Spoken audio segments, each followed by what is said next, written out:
बाकी विकास जी के साथ में भी हमने ये डिस्कशन किया था, बहुत सारे और एक्सपर्ट्स के साथ में, कि पिछले करीब हफ्ते 10 दिन से हम ये बात गला फाड़ के चला रहे थे कि बैंक निफ्टी कि अगला जो लीडरशिप है वो बैंक निफ्टी, अलग अलग तरीके से हम पूछ रहे थे, समझ रहे थे बैंक कौन कौन से बैंक, वो सारी चीजें भी हम पब्लिक सेक्टर बैंक से लेकर के प्राइवेट बैंक तक सब हम एक्सप्लोर कर रहे थे और समझ रहे थे कि कहीं ना कहीं ये अब हमारे चैनल पे बहुत जोर शोर से एक बात हमने रखी थी कि अगली जो तेजी है वो बैंकिंग सेक्टर से आने वाली है और वो आती दिख रही है। चंद्र जी, जल्दी से निफ्टी बैंक निफ्टी के अंदर में एक बार स्ट्रेटेजी अगर कुछ इस समय बन रही है तो बता दीजिए। सर लास्ट टाइम जब अपने इस पे डिस्कशन कर रहे थे तो मैं भी था, तब मैंने आपको एक चीज़ कही थी, अगर जो नेक्स्ट रैली अगर जो बैंक निफ्टी में आनी है तो वो एचडीएफसी बैंक को चलना पड़ेगा, और एचडीएफसी बैंक जब से चल रहा है तब से आपको बैंक निफ्टी चलने लगी है। आज के लेवल के हिसाब से बात करें तो 52,400 500 अच्छा सपोर्ट रेजिस्टेंस जोन है बैंक निफ्टी की स्पॉट के लिए। वहां पे आए तो शॉर्टिंग की जा सकती है 52,650 का स्टॉप लॉस लगा के। और समझिए आज फिल्म निफ्टी की एक्सपायरी है, वीकली एक्सपायरी है, 23,300 से लेकर 350 का अच्छा रेजिस्टेंस जोन है फिल्म निफ्टी के लिए। वहां पर आए तो आप शॉर्ट करें 23,450 का स्टॉप लॉस लगा के। आपके इंटरडे टारगेट 23,300, 250 और 200 के होंगे। जी ठीक है, तो ये बैंक निफ्टी पे बढ़िया स्ट्रेटजी दे दी है चंद्र जी ने, लेकिन किन लेवल्स पे जो बड़ी तेजी आई है इसका अब किस तरीके से फायदा उठाया जा सकता है वो बता दिया। एक बार हमारे साथ में एक और मेहमान जुड़ रहे हैं, दिवाकर व्यास जी। दिवाकर सर, बहुत बहुत स्वागत है शो पे। नमस्कार सर। नमस्कार Alex ji, thank you so much. Diwakar sir, जल्दी से बैंक निफ्टी में रिकॉर्ड लेवल्स हमने अचीव कर दिए हैं, उसकी बहुत बहुत बधाई, लेकिन अब क्या? जी अलेक्स, बैंक निफ्टी में जो भी मुझे लगता है कि हम रिकॉर्ड लेवल पे तो है, लेकिन जो 52,200 के आसपास को एक रेजिस्टेंस मुझे लगता है कि यहाँ पे आएगा। तो यहाँ पे इन लेवल्स पे रिस्क रिवॉर्ड फेवरेबल नहीं है। अगर रेजिस्टेंस नहीं भी आता तो यहाँ पे अगर बाइंग करते हैं तो स्टॉप लॉस के जो लेवल है वो काफी नीचे आते हैं, जो 51,850 800 के आता है। तो एक बार अगर इसमें से थोड़ा करेक्शन आता है, हम वापस से 51,950 के आसपास आते हैं तो वहां पे बाइंग करनी चाहिए। अदरवाइज यहाँ पे अगर किसी की एग्जिस्टिंग पोजीशन भी है तो उसको थोड़ा बुक करके चलना चाहिए। निफ्टी आज अगर आप देख रहे हो तो अंडर परफॉर्म कर रहा है, तो हो सकता है सेकंड हाफ में बैंक निफ्टी में थोड़ा प्रॉफिट बुकिंग आए और दोनों इंडेक्स थोड़ा नीचे की तरफ आए। तो बैंक निफ्टी में भी एक रेजिस्टेंस ऊपर की तरफ है 23,650 के आसपास। तो जब तक ये दोनों रेजिस्टेंस 52,250 का बैंक निफ्टी पे और 23,660 670 का जब तक निफ्टी पे नहीं निकलता तब तक यहाँ पे फ्रेश लॉन्ग नहीं बनाने चाहिए। शॉर्ट करने की भी सलाह नहीं है, क्योंकि अगर यहाँ से अगर कोई ब्रेकआउट होता है इन लेवल्स का तो एक बड़ा मोमेंटम भी आ सकता है। लेकिन नई पोजीशन बनाने के लिए थोड़ा सा वेट करना चाहिए, थोड़ा प्रॉफिट बुकिंग आए तो फिर वहां पे जो डिप्स मिले वहां पे नई पोजीशन बनाई जा सकती है। जी ठीक है, तो वो बहुत ही सिमिलर वही वाली बात जो कि अभी चंद्र जी भी कह रहे थे, तो जरूर नजर रखिए। और यही स्ट्रेटजी, इसी तरीके की चीजें अब बाजार के अंदर में, खासकर बैंक निफ्टी को लेकर के या बैंकिंग सेक्टर में। एक बार इसी में विकास जी, कोई बैंकिंग सेक्टर का कोई स्टॉक है इस समय आपके रडार पे जिसमें कुछ अपॉर्चुनिटी निकल रही हो? हाँ जी जी अलेक्स जी, एक सेकंड बता देता हूँ। और चंद्र जी और दिवाकर जी, आप भी अगर कुछ ऐड करना चाहें। हमारे साथ में एक और मेहमान जुड़ रहे हैं, उमेश जी, अगर वो भी जुड़ जाएंगे तो उनसे भी मैं लेने की कोशिश करूंगा, तो ये पूरी चर्चा कंप्लीट करूं कि बैंक निफ्टी और बैंकिंग सेक्टर में से कहाँ पे अपॉर्चुनिटीज और किस तरीके की स्ट्रेटेजीज बन रही हैं। देखिए सर, मैं अपने पसंदीदा काउंटर में से एक पीएसयू से जाना चाहूँगा, जो है कि पंजाब नेशनल बैंक है। एक अच्छा खासा रनअप के बाद में करेक्शन दे चुका है, करेक्शन देके कंसोलिडेट कर चुका है। मेरे को लगता है कि पंजाब नेशनल बैंक इस रेंज पे 124 से लेके 114-15 का जो जोन है, एक्यूमुलेशन जोन है, यहाँ पे एक्यूमुलेट करिए। स्टॉप लॉसेस 110 के करीब लगाइए। आने वाले कुछ हफ्ते कुछ महीने में इसका जो टारगेट है 167 के करीब जाता नजर आ रहा है। और वहीं अगर हाई बीटा की बात करूं तो कोटक बैंक एक अच्छा लग रहा है। कोटक बैंक अपने 200 डेज मूविंग एवरेज को रिटेस्ट करके घूम रहा है, तो कोटक बैंक में एक 1700 के करीब एक इंपॉर्टेंट सपोर्ट जोन देखने मिल रहा है। और हायर एंड में यहाँ से 100 रुपए तक की तेजी देखने मिल सकती है आने वाले कुछ सप्ताह में, जो कि 1850 1870 के लेवल्स हो सकते हैं। जी ठीक है, तो ये कोटक बैंक भी और पीएनबी पे भी नजर है विकास जी की, तो उन्होंने बता दिया। ठीक है, बाकी भी एनालिस्ट अगर कुछ राय देना चाहें तो कोई स्टॉक बैंकिंग सेक्टर में तो बता सकते हैं। उमेश जी तब तक हमारे साथ में जुड़ गए हैं। उमेश जी, बहुत बहुत स्वागत है शो पे। नमस्कार सर। Hello sir. हाँ, उमेश सर, बैंक निफ्टी में क्या स्ट्रेटेजी इस समय? बैंक निफ्टी की अगर बात करें तो बैंक निफ्टी का प्राइस अभी चल रहा है 52,150, और बैंक निफ्टी आज हमने मॉर्निंग में ही, कल से ही वैसे क्लाइंट्स को सजेस्ट कर दिया था बाइंग करने के लिए, और इसका एक इंपॉर्टेंट रेजिस्टेंस था जो कि बनता था 52,000 के आसपास, वहां पे सस्टेन कर चुका है। और यहाँ से मुझे इसमें तेजी लग रही है। मुझे लग रहा है कि बैंक निफ्टी जो है 52,500 के आसपास की रेंज दिखा सकता है। एक छोटा सा स्टॉप लॉस हमने रखा है जो कि है 51,850 का।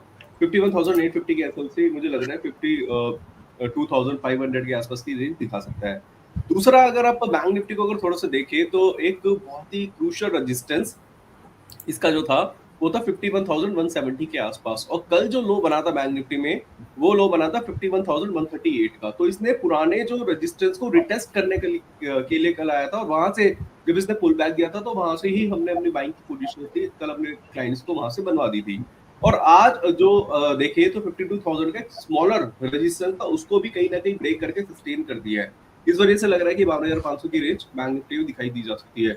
दूसरा, अगर हम बात करें ऑप्शन चेन का चार्ट देखें तो मॉर्निंग में ऑप्शन चेन जब मैं देख रहा था तो 52,000 पे कॉल राइटिंग काफी ज्यादा हावी थी, और अब ना शिफ्टिंग होनी स्टार्ट हो गई है। मतलब जैसे जैसे प्राइसेस बढ़ रहे हैं फ्यूचर के स्पॉट के, तो वहां से शिफ्टिंग होनी स्टार्ट हो गई है, जिससे मुझे ये अंदाजा लग रहा है कि प्राइस जो है यानी कि फ्यूचर प्राइस है और भी ज्यादा इंक्रीज हो सकता है। तो इस वजह से जो पोजीशन हमने अभी बनाई हुई है उसको हम काट नहीं रहे, स्क्वायर ऑफ कर नहीं रहे, प्रॉफिट अपने बुक कर नहीं रहे, और लग रहा है कि तेजी बाजार में आगे भी जाती रहेगी। ठीक। उमेश जी, अगर कोई बैंकिंग सेक्टर से कोई चार्ट निकल के आए तो वो बता दीजिएगा थोड़ी देर में, जब तक चंद्र जी के पास जा रहा हूँ। चंद्र जी, बैंक में से कुछ आपने निकाला है क्या कोई? सर एचडीएफसी बैंक अच्छा लग रहा है, करंट प्राइस पे भी अच्छा लग रहा है। जिन्होंने ऐड नहीं किया वो अभी भी ऐड कर सकते हैं। एचडीएफसी बैंक अभी भी 1750, 1800, 1800 और 1850 बहुत जल्दी आने चाहिए, और वो बैंक निफ्टी को बहुत जोर से खींच सकता है। ठीक है, तो एक बड़ी ताकत जो है बैंक निफ्टी को एचडीएफसी से मिल भी रही है, और ज्यादा मिल सकती है अगर इन लेवल्स को तोड़ता है, जो अभी आपको चंद्र जी ने बता दिया। फिलहाल एचडीएफसी बैंक डे हाइस के आसपास काम करता हुआ 1699 रुपए 80 पैसे का हाई लगा करके काम कर रहा है। जरा सा और धक्का दीजिए और 1700 के लेवल्स में घुस जाएगा। चलिए ठीक है। और कोई एनालिस्ट, दिवाकर जी, उमेश जी, कुछ स्टॉक स्पेसिफिक बैंकिंग सेक्टर से? एक्सिस बैंक मेरे को अच्छा लग रहा है, एक्सिस बैंक क्यों अच्छा लग रहा है, रीजन उसका ये है कि अगर आप वर्ली चार्ट पे भी देखते हैं तो एक अच्छा खासा ब्रेकआउट हमें 1242 के ऊपर दिखाई दिया है, और वहीं पे अगर मैं इसको थोड़े बड़े टाइम फ्रेम्स पे देखूं तो बड़े टाइम फ्रेम पे भी डेली चार्ट पे भी इसका एक बहुत ही अच्छा रेजिस्टेंस है 1242 का, वो ब्रेक किया है। और वॉल्यूम्स जो है वो भी कहीं ना कहीं यहाँ पे मतलब अच्छे खासे वॉल्यूम के साथ ब्रेक किया है। और अगर मैं देखूं तो यहाँ पे कोई भी एमएससीडी के जो मतलब टेक्निकल इंडिकेटर्स अगर मैं देखूं तो वहां पे कहीं भी कोई भी डाइवर्जेंस दिखाई नहीं दे रहे हैं, प्रॉपर कन्वर्जेंस है, यानी कि इंडिकेटर भी है वो कहीं ना कहीं प्राइस को फॉलो कर रहा है। तो मेरे हिसाब से एक्सिस बैंक एक अच्छा स्टॉक हो सकता है, और आने वाले समय पे मुझे लग रहा है 1350 रुपए के आसपास का रेट, 1315 के आसपास का रेट इसका एक्सिस बैंक का दिखाई दे जा सकता है, मतलब दे सकता है। अब यहाँ पे बात करें बंधन बैंक, मेरे को दूसरा काफी अच्छा लग रहा है। अगर इसको डेली चार्ट पे अगर हम देखें तो डेली चार्ट पे बंधन बैंक जो है एक क्रूशियल रेजिस्टेंस इसमें बना हुआ है। अगर आप देखें तो अभी फिलहाल इसने अभी लो बनाया था 169 का, अभी हम बात करेंगे 4 जून को, और उसके बाद इसमें लगातार तेजी दिखाई दी है। फिर इसके बाद इसका जो हाई बना वो बना 211 के आसपास, आज इसका क्लोज था 205 के आसपास, 198 के आसपास, 200 के नीचे गया था, बट अब ये ना वापस से 200 के ऊपर सस्टेन कर रहा है। 204 रुपए का इसका करंट प्राइस चल रहा है। अगर आज की इसकी क्लोजिंग 204 रुपए के ऊपर ही रहती है तो मुझे लग रहा है फिर बंधन बैंक है उसमें तेजी आगे रहेगी, और ये जो स्टॉक है इतना पोटेंशियल लगता है कि 225 से 230 रुपए का रेट बहुत ही जल्दी दिखा सकता है। और बाकी अगर मैं दूसरे भी बैंकिंग स्टॉक्स को देखूं, मैंने सारे बैंकिंग स्टॉक्स यहाँ लगाए हुए हैं, तो एचडीएफसी बैंक जैसे सर ने बताया कि वैसे काफी अच्छा है। आईसीआईसी बैंक को भी नजर में रख सकते हैं क्योंकि आईसीआईसी बैंक ने भी डेली चार्ट में ब्रेकआउट कर दिया है और प्रॉपर वॉल्यूम के साथ। तो बैंक मुझे लग रहा है कि बहुत स्ट्रॉन्ग है। आप किसी भी बैंक का चार्ट लगाएंगे तो ज्यादातर बैंकिंग स्टॉक्स जो है अपने ब्रेकआउट्स दे रहे हैं, तो इस वजह से मुझे बैंकिंग स्टॉक थोड़ा सा अच्छा लग रहा है। ज्यादातर बैंकिंग स्टॉक्स ब्रेकआउट दे रहे हैं। बंधन बैंक की अभी जो बात कर रहे थे उमेश जी, वहाँ थोड़ी सी वीकनेस इसलिए आई थी, खबरों के चलते आई थी कि उन्होंने एक और डायरेक्टर नियुक्त किया है, क्योंकि मैनेजमेंट चेंज की बात है, लेकिन वो अच्छी खबर है, पॉजिटिव खबर है, उसमें चिंता की कोई बात नहीं। तो उसको आरबीएल के जैसे ना समझे, जो निवेशक है वो नेगेटिव नहीं है, पॉजिटिव है कि एक और ट्रांजिशन के लिए इन बिटवीन एक डायरेक्टर अपॉइंट किया गया है जो कि उस ट्रांजिशन को मैनेज करेगा, तो इसलिए वो बंधन बैंक में भी अच्छी खबर है। तो वो जो डिप है वो मौका है। ठीक है, ठीक है चंद्र जी, कुछ और, या विकास जी या दिवाकर जी, कोई बैंकिंग स्टॉक जल्दी से अगर ऐड करना हो तो? क्या हो गया? Yes sir. ठीक है, thank you so much sir. बहुत सारे एक सवाल और ले लेता हूँ जो कि बैंकिंग सेक्टर से जुड़ा हुआ आ रहा है। उमेश जी, अगर आप चाहे तो आप ही चार्ट देख लीजिए। कैनरा बैंक की बात हो रही है। हाँ, कैनरा बैंक को अगर हम देखें और कैनरा बैंक का अगर हम डेली चार्ट देखें तो एसएच कैनरा बैंक में डेली चार्ट पे बड़े टाइम फ्रेम में ऐसा कोई पैटर्न तो नहीं है और आज भी थोड़ा सा वीक ही है, बट इसका एक रेजिस्टेंस है जो कि है 125 रुपए का। अगर 125 रुपए के ऊपर चलना स्टार्ट करता है कैनरा बैंक तो इसमें तेजी दिखाई दी जा सकती है, बट इस भाव पे कैनरा बैंक में खरीदारी की मैं सलाह नहीं दूंगा। मतलब अदर अगर बैंकिंग स्टॉक्स से अगर इसकी कंपैरिजन करें तो उनमें ब्रेकआउट्स है, इस पे ब्रेकआउट नहीं है, ये लगातार गिरता ही जा रहा है।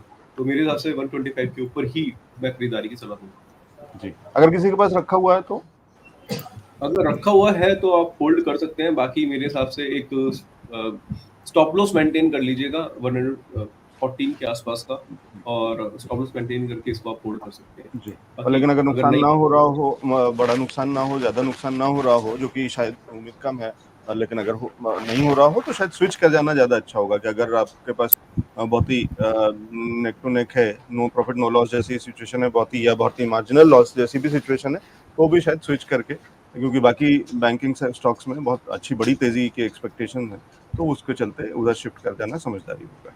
ठीक है, तो ये हमने डिस्कस कर लिया बैंकिंग सेक्टर, बैंक निफ्टी, और उसमें से कौन कौन से स्टॉक्स यहाँ पे रह सकती है नजर।